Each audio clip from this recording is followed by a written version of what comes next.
जय श्री राम। शंखनाद में आपका स्वागत है। पीएम मोदी ने आज महाराष्ट्र के धुले और नासिक में रैली की। इन रैलियों में पीएम मोदी ने जो कहा वो कहा तो महाराष्ट्र में, लेकिन उसकी गूंज सैकड़ों मील दूर जम्मू कश्मीर में सुनाई दी।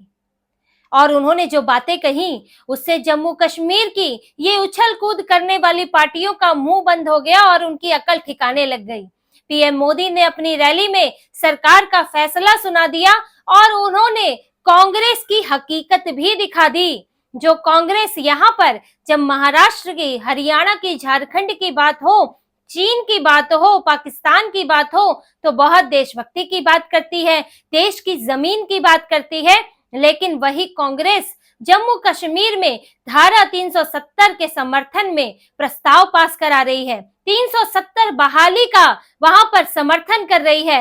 वो 370 जो जम्मू कश्मीर को भारत से अलग थलग करता है, जो जम्मू कश्मीर में आतंकवाद को पनपाता है, पाकिस्तान का समर्थन करता है, वो धारा उसका कांग्रेस जो है समर्थन कर रही है। और आज पीएम मोदी ने अपनी रैली में यही बातें कही। उन्होंने ये बात साफ साफ कह दी कि जम्मू कश्मीर को फिर से तोड़ने की कोशिश हो रही है। कश्मीर में धारा 370 बहाली के लिए प्रस्ताव पास किया जा रहा है, वहां पर हंगामा हो रहा है, हाथापाई हो रही है और वहां पर जो भारत का समर्थन करते हैं, जो वहां पर विधायक वंदे मातरम का नारा लगा रहे हैं, उनको पीटा जा रहा है। और इस 370 की बहाली में कांग्रेस भी योगदान दे रही है। कांग्रेस वहां पर पाकिस्तान का एजेंडा चला रही है और भारत तोड़ने के काम कर रही है, क्योंकि जब धारा 370 पास हुई थी, उसको हटाने का कानून पास हुआ था संसद से, तो कांग्रेस ने वहां पर 370 हटाने का विरोध नहीं किया था, तरीके की बात की थी, वहां पर सहमति की बात की थी। सहमति यानी कि सभी दलों के बीच सहमति। तो ये, लेकिन उन्होंने ये नहीं कहा था कि 370 बहाल हो जाना चाहिए। कांग्रेस ने ना ही अभी तक अपने किसी भी घोषणा पत्र में ये कहा, ना कि लोकसभा के और ना ही जम्मू कश्मीर के, कि हम 370 बहाल कर देंगे। लेकिन जब 370 बहाली के लिए प्रस्ताव आता है विधानसभा में तो कांग्रेस खुलकर उसका समर्थन कर देती है। और यही हकीकत पीएम मोदी ने सामने रख दी और साथ ही उन्होंने ये भी बता दिया कि 370 को इनकी 100 पीढ़ियां तक दोबारा वापस नहीं ले पाएंगी। आप कांग्रेस की चालाकी देखिए। कांग्रेस ने नेशनल कॉन्फ्रेंस के साथ मिलकर चुनाव लड़ा था, लेकिन जब सरकार बनने लगी, कांग्रेस के 4-5 विधायक तो आ ही थे, लेकिन कांग्रेस सरकार में शामिल नहीं हुई और बाहर से समर्थन दे दिया, क्योंकि जो नेशनल कॉन्फ्रेंस है वो जो है 370 की बहाली का समर्थन करती है। अपने जो चुनाव के दौरान भी 370 पर नेशनल कॉन्फ्रेंस ने बयान दिया था। अब कांग्रेस को लगा कि अगर सरकार में शामिल हो गए, 370 की बात करनी पड़ी, तो यहाँ झारखंड, महाराष्ट्र, हरियाणा के चुनाव में दिक्कत होगी, तो पहले किया जाए कि पहले ये चुनाव निकलने दिए जाए, उसके बाद जो है सरकार में शामिल हुआ जाएगा। और बहाना क्या दिया कि हमें मनचाहे मंत्रालय नहीं मिल रहे हैं। कांग्रेस 3-3 मंत्रालय मांग रही है, जहाँ पे मुश्किल से 10-11 मंत्री बनाए जा सकते हैं। कांग्रेस के 4-5 विधायक ही है, तो वो 2-3 मंत्रालय क्यों मांगेगी। दरअसल बात यही थी कि कांग्रेस ये बचना चाहती थी उस वक्त कि 370 पर वो समर्थन करते हुए ना दिखे। 370 की बहाली के पक्ष में जब भी बात हो तो कांग्रेस उसमें शामिल ना दिखे। लेकिन अब इन्हें क्या पता था कि इतनी हड़बड़ी हो जाएगी और इतनी जल्दबाजी हो जाएगी कि पीडीपी जो है अपनी चाल चल देगी। और वहां पर पीडीपी के नेता वहीद पारा पहले दिन ही 370 बहाली का रेजोल्यूशन लेकर आ गए।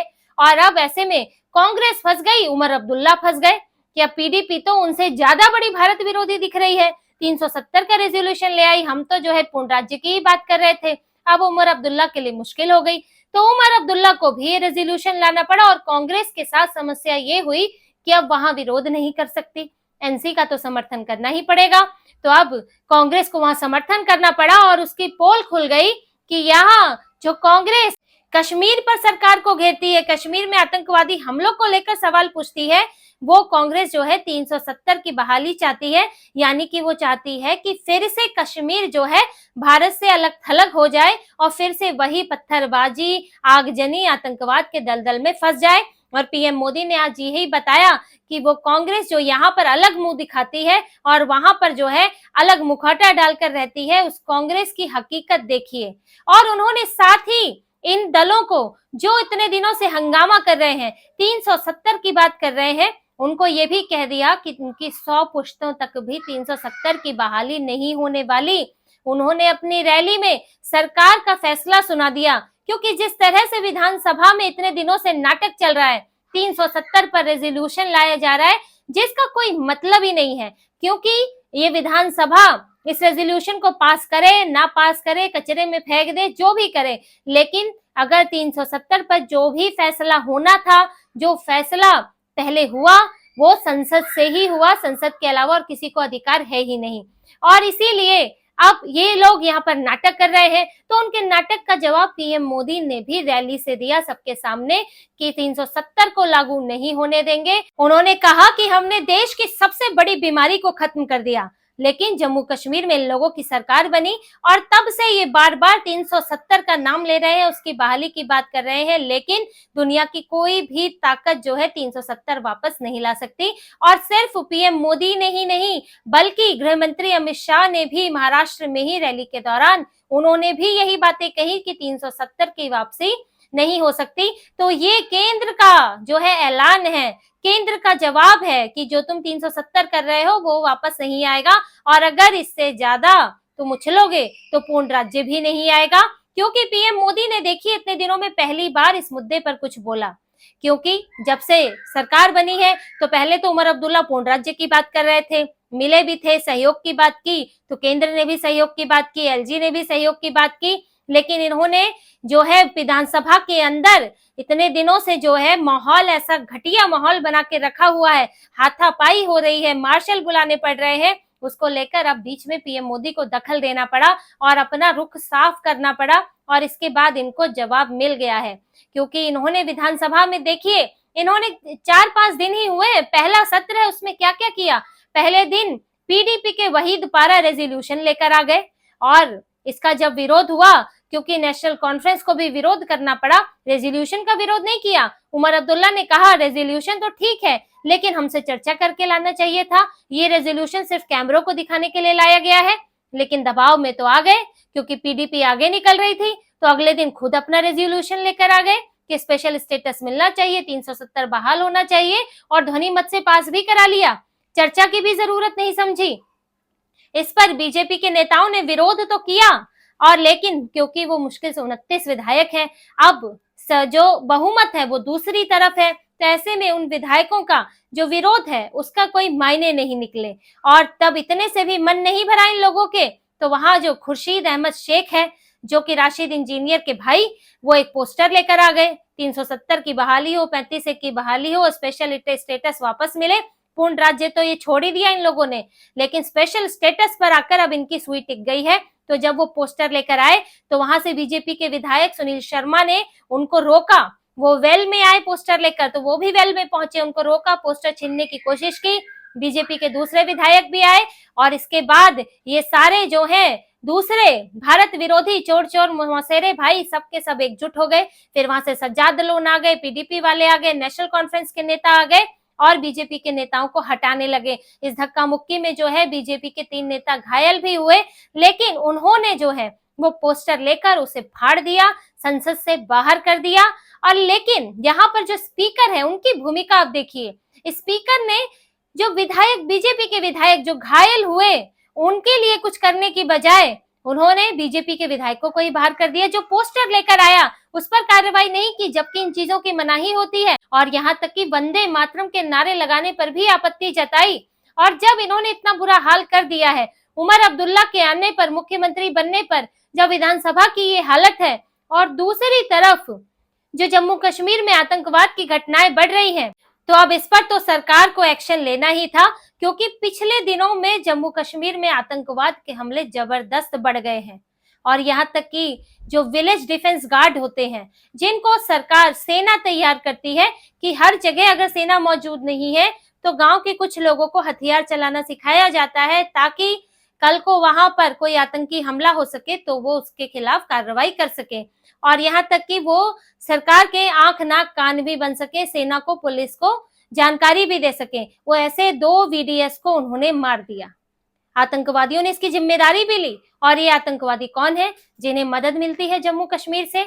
ऐसे ही इससे पहले गैर कश्मीरियों पर हमले हुए हैं, यानी कि हर उस व्यक्ति पर हमले हो रहे हैं जो इनके आतंकवाद को स्वीकार नहीं करता। गैर कश्मीरी जो वहां, और गैर कश्मीरी क्या कहें, बाहर से आने वाला हिंदू जो वहां पर कमाने जा रहा है, उसको आतंकवाद से मतलब नहीं है, उसको मारेंगे ताकि वहां पर लोग काम ना करने आए। लेकिन अब इस साजिश का जवाब देने के लिए सरकार भी तैयार है और इसीलिए पीएम मोदी ने इस तरह का बयान दिया है। महाराष्ट्र में इन लोगों की हकीकत सामने लाई कि ये जम्मू कश्मीर को सोचते हैं कि भारत को पता ही नहीं चलेगा, पूरे भारत को, कि वहां हो क्या रहा है। यहाँ अलग तरीका अपनाएंगे, वहां अलग तरीका अपनाएंगे। तो उन्होंने एक तरह से इनकी हकीकत तो वो सामने लेकर आए ही, साथ ही सरकार का उन्होंने फैसला भी सुना दिया। और इसके साथ ही अब एलजी, पीएम मोदी और साथ ही गृह मंत्री अमित शाह के बीच में चर्चा भी हो रही है जम्मू कश्मीर को लेकर कि इन लोगों को ये हालात बनाने के लिए यहाँ पर चुनाव नहीं करने दिया गया था कि आप विधानसभा में आए और वहां पर